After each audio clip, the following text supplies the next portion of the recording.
All right, so we're gonna start today, guys, by talking about one of the trends, which is radius, atomic radius. We'll actually talk about ionic radius because they kind of go hand in hand.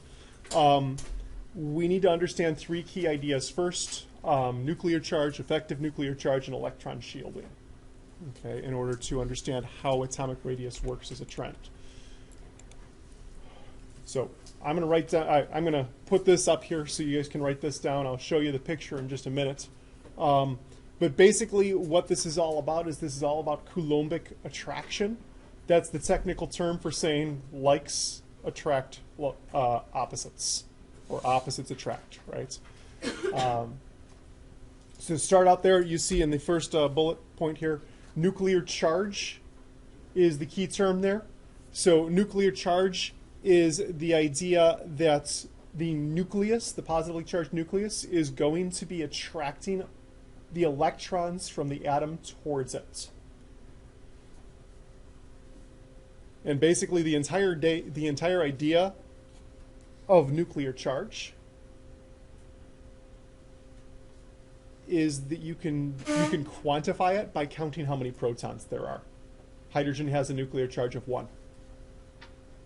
Helium has a nuclear charge of 2. Sodium has a nuclear charge of 11. Potassium has a nuclear charge of 19. It's basically the atomic numbers if you're trying to quantify it. Okay, simply, anyhow. Effective nuclear charge talks about a little bit more. It talks about the amount of pull that the nucleus is going to have only on the valence electrons. And if you think about it for a moment, there are going to be electrons that aren't valence electrons that are going to get in the way of the nucleus pulling on the valence electrons. So those electrons that are core electrons, that aren't valence electrons, are going to shield the nucleus from the valence electrons. And that's what's called electron shielding. Okay, another example here would be the element, this is strontium, okay, element number 38. Basically, let me find my pen here. Where's my pen? SR. Okay, so basically, if I'm going to talk about, all right, my little thingy's not working. My tablet is not working. There we go. All right. So the nuclear charge would be 38 because there's 38 protons in that nucleus.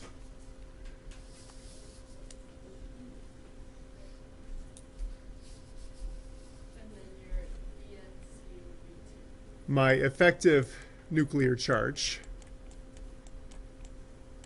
would be the 38 minus 36.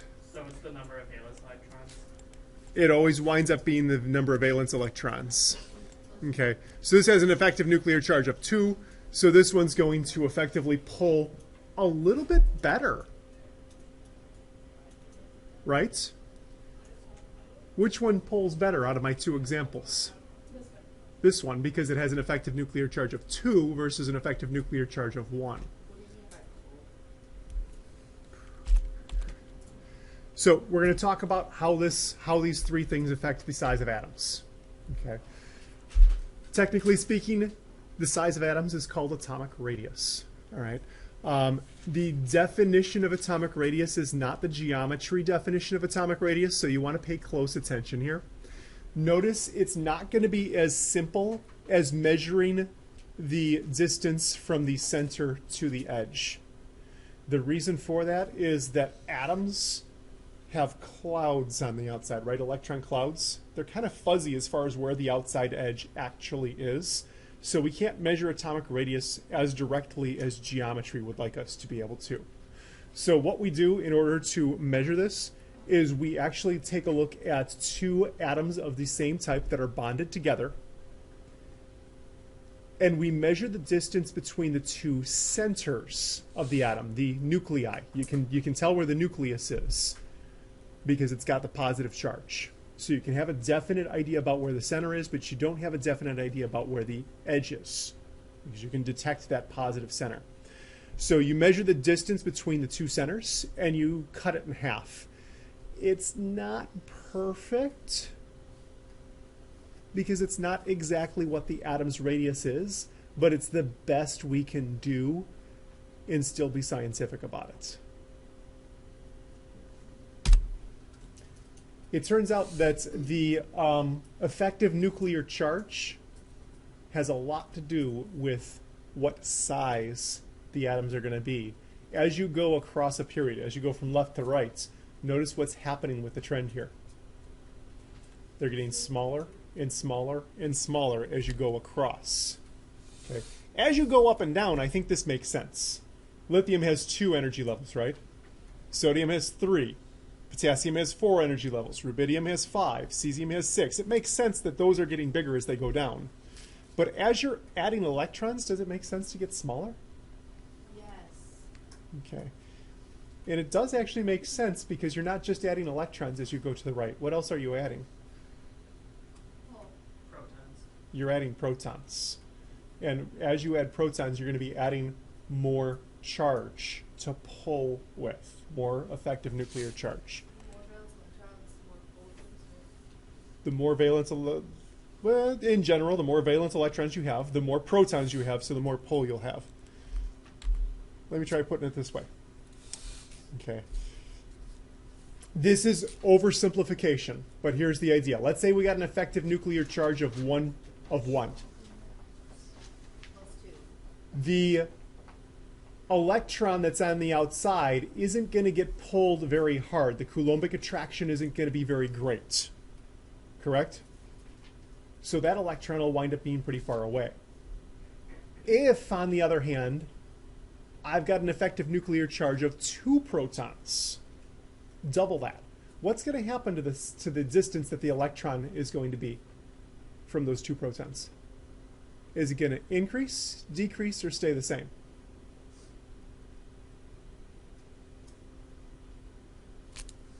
Okay, so we'll get a bigger pull from our 2 protons.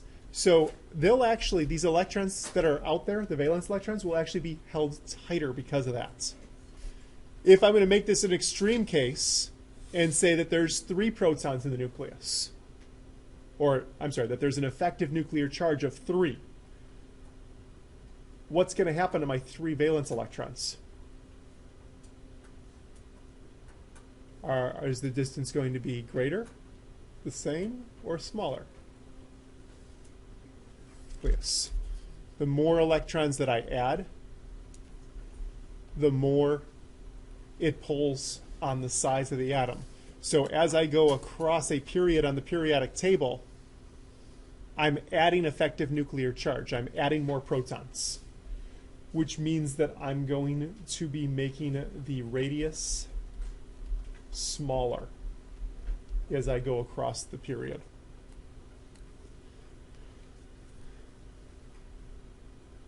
So hopefully this one makes sense because the principal energy level is determining how large your atom is. As I go down a group, I should notice that the atomic radius increases. So going down a group, atomic radius increases. This is a pretty decent summary. Basically what the idea here is this, is that we've got a lithium ion, I'm sorry, that's a lithium atom to start out with here.